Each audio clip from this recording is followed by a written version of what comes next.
Disclaimer, my mic quality in this might be worse than usual. Since my audio buzzer is so bad, it sounds a little like this. I often have to noise reduct the audio for each of these episodes, but in this episode I noise reducted it so bad that it makes me sound like a shitty cell phone. It didn't even help with the noise reduction, so I apologize for that. Also, I do want to let you know that Pat Takes, Beavis and Butt Takes will be taking a hiatus. I feel burned out, unfortunately, and I do want to take a little bit more time to get back to the groove opposed to rushing future episodes. With all that being said, I hope you enjoy the episode. So I found this HD stock art of Chunky Patrick, so...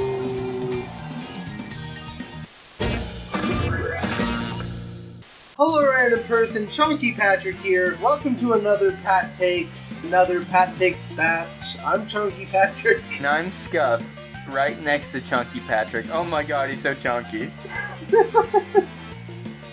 I just can't get over how this running gag has just come full circle. It started off as a tangent of the week, and now I have fully succumbed to the madness. Enough about me and my chunky glory. Let's talk about the episodes. The first episode we're going to be talking about is Season 1, Episode 18A, The Patterfly Effect. Patrick messes with the space-time continuum. The episode's about Patrick not being able to get to sleep, and then he takes off his head and tries to get to sleep. Then that leads him to go into breakfast, and he cuts off his mom saying she wants to be a race car driver and just hears her say she wants to be a race car. So Patrick goes back in time to turn her into a race car. And then that fucks everything up. Patrick rocked his head in the beginning. That was a thing.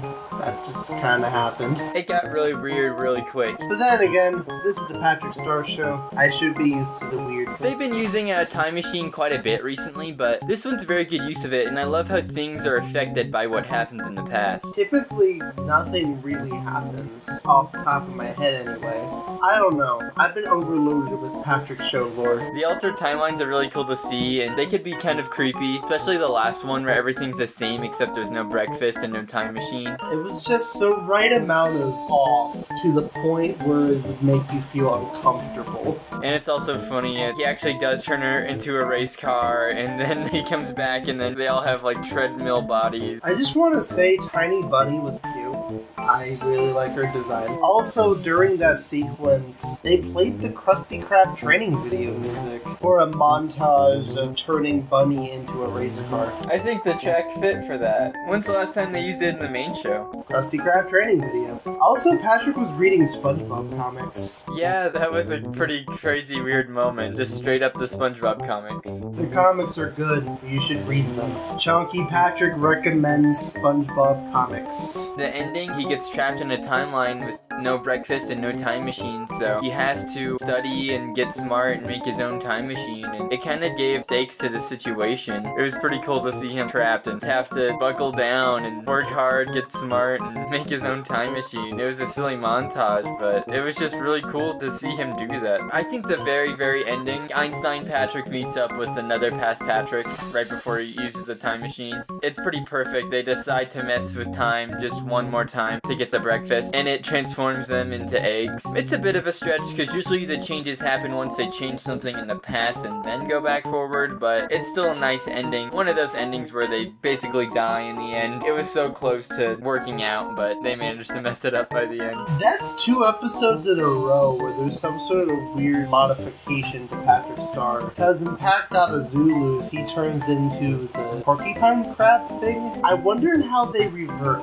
back. It's not something that you should think about, but I'm curious. Does Squidina have some sort of weird revert potion thing? I'm sure some fix could have been off screen, but it's nice that they don't worry too much about explaining the endings or making things go back to normal, because I know that's something the main show always has to do. We always expect things to go back to the status quo, but for this show, they'll just be like, yeah, everybody dies, so what? I honestly appreciate that they don't explain everything. I'm just being a nerd. That's what these reviews are all about, is being a nerd. We're Patrick Show nerding it up right now. Overall, it was a fun one. I also really like the title card and the name of the episode. It's a fun pun on the butterfly effect. Okay, the next episode is 18B, A Space Affair to Remember. Well, Cecil and Bunny celebrate their anniversary in outer space, Patrick and Squidina throw a house party. The first thing I want to bring up, that one of the supervisors of this episode is Maxwell Adams. Yeah, we thought that was super cool to see the Billy and Mandy creator worked on this episode. Absolutely. This episode honestly has a lot of Cartoon Network influence. It's also got Bob Cam from Ren and Stimpy. He's worked on SpongeBob before. And the animation director is still Sean Dempsey, who's been with classic SpongeBob and has worked on Cat Dog and stuff like that. Yeah, this is an all-star cast episode. Speaking of the art direction, I noticed SpongeBob was pretty off-model in a few portions of this episode. It's a lot easier shown than explained, but there were like a few moments where SpongeBob's eyelashes were on the side of his head. Pearl made some pretty off faces. They're not bad whatsoever. It's just off enough where it's definitely noticeable. You think the B plot for the episode would be Cecil and Bunny going to space and everything, but No, that's that the turns main out plot. to be the main plot of the episode. It's really cool seeing aliens and humans in this modern SpongeBob style. In my notes, I literally just wrote, what the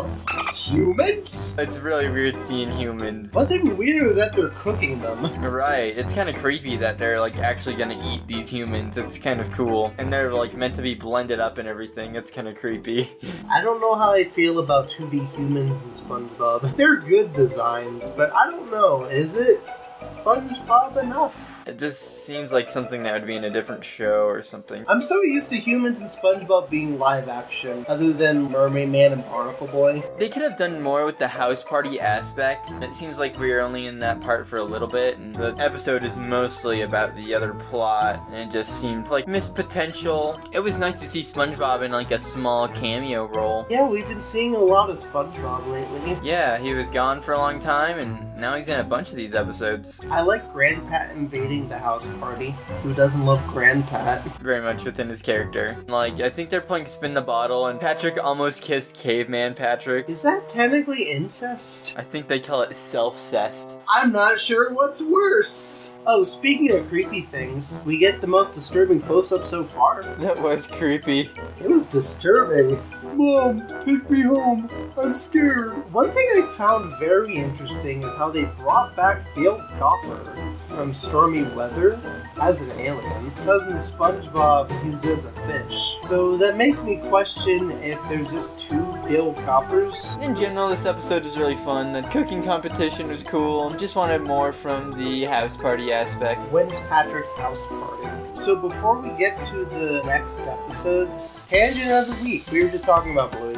Yep, Sab got Tracy a bingo plush. It talks. You have to look for fairies with your heart. That's bingo. You just heard bingo live. We got the VA, people. We totally got the VA for bingo Yeah. on board for this. Oh, look. She's singing the whole theme song. She's so good at mimicking the instruments. Is it copyrighted? Please stop. Quick. Yeah, we've been watching the new Blueys. They're really great. We consider doing Bluey reviews, but with the shows we're already doing, we feel like it's enough. Yeah, we don't want to overwork ourselves. We're thinking of doing a top 10 episodes or something like that. Yeah, with Tracy. We already got a list and everything. Let us know how bad you want that. Maybe we'll do it sooner if you guys really want it. 19A. Home Ec. In order to pass home economics class, Squidina hosts a television show. Oh my god, that surgery scene. Near the end, there's a scene where Squidina uses all of her home ec skills to reorganize all of her teacher's organs in a very detailed way. It's very cartoony, but you see every organ come out and get placed back in. It's pretty far. I'm not sure if the show's ever gone this in-depth with gore, but it was pretty surprising, and I think it made you and Tracy pretty squeamish. Yeah, I was pretty squeamish. That was the closest I had to close my eyes at any SpongeBob episode. Tracy's least favorite part was the stapling. Ugh. I hate that too. Personally, I think Home Ec is the House Fancy of the Patrick Star Show. I think House Fancy is a decent episode. It just has that one scene. It just makes you flinch. I think this scene's probably worse. It's not as graphic. I have a phobia for any sort of surgery situation, so I may be biased. It's funny how they are sort of different because the surgery scene is very cartoony, but the toenail scene is very realistic and could actually happen. Because of the surgery scene, I award this This episode, the grossest episode of the Patrick Star Show, the drooling fool has finally been dethroned, and it only took an extra episode. If I want to see a surgery scene in SpongeBob, I would just turn on Code Yellow. That actually did it in a way that didn't make me flinch. I did really like the premise of this episode in general, and it's nice to have another Squidina-focused episode. I think it's really funny how Patrick sets up a screen for Squidina's teacher to watch Squidina's show, even though it keeps, like, giving him heart attacks. The doctors just let him keep watching it. It was clearly causing it, but they just left it there. I love the custom feel of the show Squidina puts on, that just low-budget custom look. I guess it's just a nice side from Squidina to see, because compared to Patrick, she's much more competent, you know, but I guess her being so bad at this stuff, it's sort of like a Patrick Star family tradition to be bad at stuff, so it's nice to see that within her character. Speaking of the Star family, Cecil looks so huggable in his jacket he wears in this episode. I completely forgot about the jacket. Yes, he does. Speaking of huggable, where is the Patrick Show merch? We need plushies of these characters already. Come on, we have Camp Coral rep, but not Patrick Star Show? It's doing well for the network. Give us some merch. We need more than DVDs and cameos and kart racers. It was also nice to have Slappy be useful in this episode, because he helps Squidina make the pickle pie. That was a really nice way to include Slappy, because typically he's just that weird one in the audience, so it's nice seeing him have an actual presence. His weirdness was kind of toned down for this, so we get to see a little bit more humanity in him. It just made sense. And it was very funny that he just conveniently happened to be threaded to the ceiling from the last project where she tried to sew. They stretched out Grandpat's skin to be like a bedsheet. That was pretty disturbing. Man, this episode's filled with disturbing shit. And yeah, I just enjoy the dynamic of Squidina trying her best, but ultimately like torturing and almost killing her teacher. Okay, now for our final episode. 19B. Fun and done. Patrick and SpongeBob unlock adult child's imagination. This episode's a bit sad when you think about it. It's too bad there's no in-between. He just has to be super imaginative or not at all. They brought back his imagination, but then returned Blandy back to his boring old state. I wish there was more of a balance, but I don't know. It's the Patrick Star Show. I don't really expect morality from the Patrick Star Show. It was still really fun and funny, and we get that one line where SpongeBob's like, "We successfully stifled his imagination."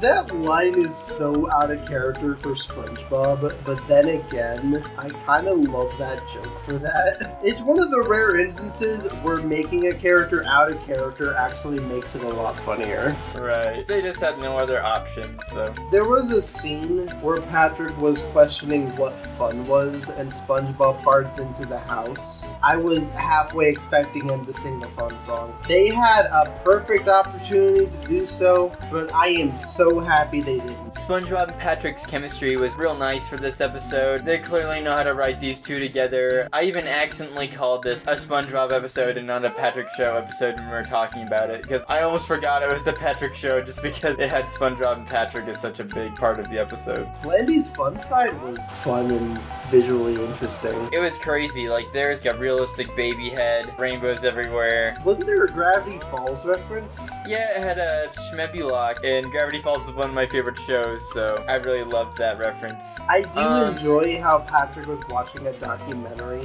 and they talk about extruding stomachs, and then that just becomes a regular thing for Patrick's character in this episode.